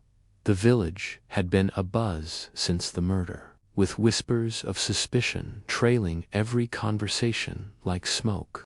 The police, under Inspector Craddock's steady hand, had combed the bell tower and questioned the villagers. But Miss Marple knew that the truth often lay in the small, overlooked details, the hesitations in a voice, the flicker of a glance, the things left unsaid. Today, her destination was Mr. Harrow's modest cottage, where she hoped to find something the police had missed. The widow, Mrs. Eleanor Harrow, had been evasive during Miss Marple's last visit, her hands trembling. as she poured tea, and her answers veering away from the heart of the matter. There was something hidden, Miss Marple was certain, and it lay somewhere within those walls. The cottage stood at the edge of the village, its stone facade weathered but tidy, with ivy creeping up one side. Miss Marple knocked gently, her gloved hand steady despite the chill. The door creaked open, revealing Mrs. Harrow, her face pale and her dark hair pulled tightly into a bun. Her eyes widened slightly at the sight of her visitor. "Miss Marple," she said, her voice a touch too high. "I wasn't expecting you." "I do hope I'm not intruding," Miss Marple replied, her tone mild but her gaze keen. "I was passing by and thought I might offer my condolences again. It must be so difficult for you." Mrs. Harrow hesitated, then stepped aside. "Please, come in." The sitting room was small but meticulously kept, with lace curtains filtering the gray light and a faint smell of lavender lingering in the air. Miss Marple settled into a chair, her hands folded neatly in her lap, while Mrs. Harrow busied herself with the tea tray. The older woman's eyes darted about the room, noting the polished furniture, the framed photograph of a stern-looking man, presumably Mr. Harrowin, a small bookshelf tucked into a corner. It was the bookshelf that caught her attention. One shelf, slightly askew, held a row of books that looked untouched, their spines too pristine for a house where reading seemed a habit. "You've kept the place so tidy," Miss Marple remarked, her voice gentle. "It must be a comfort to have everything in order." Mrs. Harrow's hands faltered as she poured the tea. "I try," she said. "Reginald liked things just so." "Of course," Miss Marple said, her eyes still on the bookshelf. "He was a man of precision, wasn't he? I imagine he kept careful records, letters, accounts, that sort of thing." The teacup rattled in Mrs. Harrow's hand, and a drop of tea splashed onto the saucer. "Records," she said, her voice tight. "Oh, he wasn't one for paperwork. He preferred to keep things in his head." Miss Marple smiled, her expression one of polite interest. "How remarkable. Most men of business, I find, are quite particular about their documents. My nephew, Raymond, for instance, is forever misplacing his manuscripts, but he always keeps his accounts in order." Mrs. Harrow murmured something vague and handed Miss Marple her tea. The conversation drifted to village matters, the upcoming church fundraiser, the weather, but Miss Marple's mind was elsewhere. The bookshelf nagged at her. It was too perfect, too staged, like a scene arranged for an audience. She sipped her tea, her thoughts circling back to the vicar's confession from the previous day. He had overheard Mr. Harrow arguing with Mr. Clarence Whitby, the village's prosperous grocer, about money owed.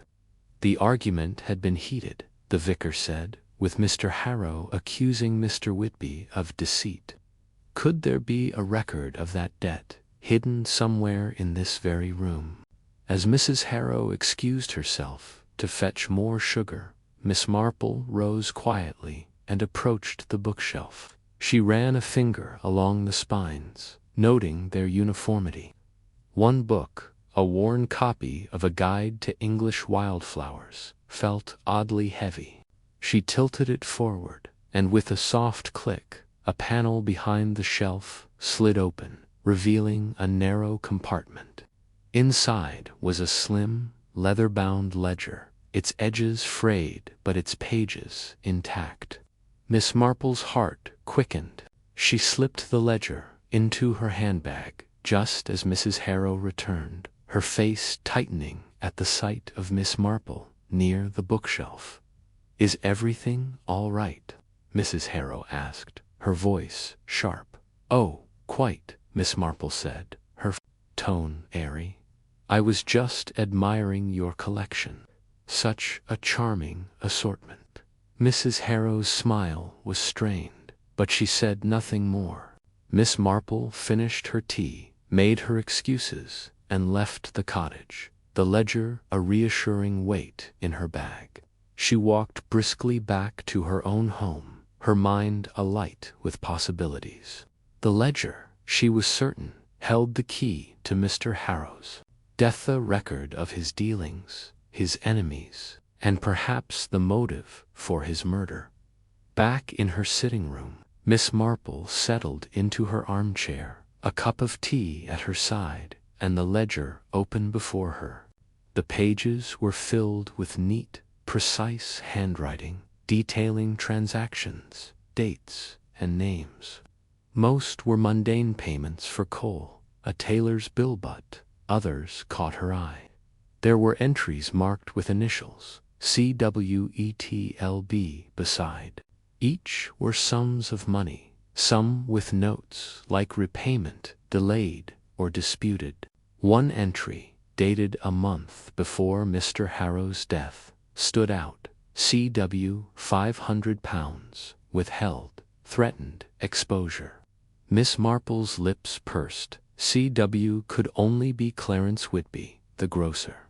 The sum was substantial, enough to ruin a man if unpaid, or to drive him to desperate measures if exposed. She turned the pages, her eyes scanning for more clues.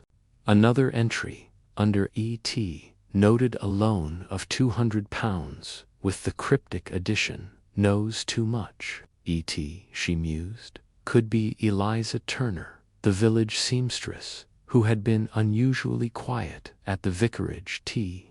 Then there was L.B., possibly Leonard Baxter, the bell-ringer, whose alibi had seemed shaky when Miss Marple questioned him.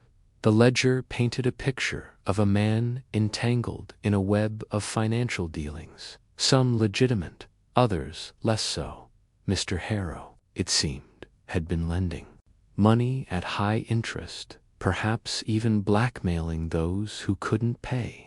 Such a man would have made enemies, and one of them, Miss Marple was certain, had silenced him in the Belltower. The afternoon wore on, and Miss Marple's thoughts turned to the suspects. Clarence Whitby, with his prosperous shop and jovial demeanor, had always struck her as a man who valued his reputation above all else. A threat to expose a debt could have pushed him to act.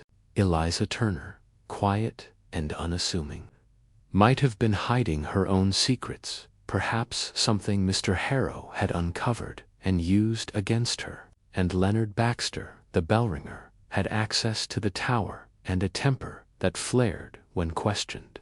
The footprint in the dust, which Miss Marple had found in the Belltower, suggested someone light-footed, perhaps a woman like Eliza, but it could also belong to a careful man like Clarence. The broken bell rope, too, hinted at someone familiar with the tower's workings. Leonard, perhaps, or even the vicar, who had admitted to visiting the tower to check the bell before the murder. Miss Marple closed the ledger and leaned back, her mind weaving the clues together. The village was small, its secrets tightly knit, but human nature, she knew, was the same everywhere. Greed, fear, shame, these were the threads that bound people to their actions, and somewhere in St. Mary, Mead, those threads had knotted into murder. She thought of her old friend, Dolly Bantry, who had once remarked that Miss Marple saw too much because she expected so little. It was true, in a way. She expected people to be flawed, to hide their weaknesses, to lie when cornered. And yet, she also believed in their capacity to reveal themselves, if only you knew where to look. The next day, Miss Marple decided to pay a visit to Clarence Whitby's shop. The grocer's was a bustling hub of village life, its shelves stocked with tinned goods, fresh bread, and jars of sweets that gleamed like jewels. Mr. Whitby stood behind the counter, his apron pristine, his smile broad as he greeted customers. But when he saw Miss Marple, his smile faltered for a fraction of a second. "Good morning, Miss Marple," he said, recovering quickly. "What brings you here? A bit of sugar for your baking, perhaps?" "Oh, nothing so specific," she replied, her eyes scanning the shop. "I was just passing and thought I'd pop in. You've such a fine establishment here. It must take a great deal of work to keep it running smoothly." Mr. Whitby chuckled, but there was a tightness to it. It does. Costs add up. You know, stock, rent, all that."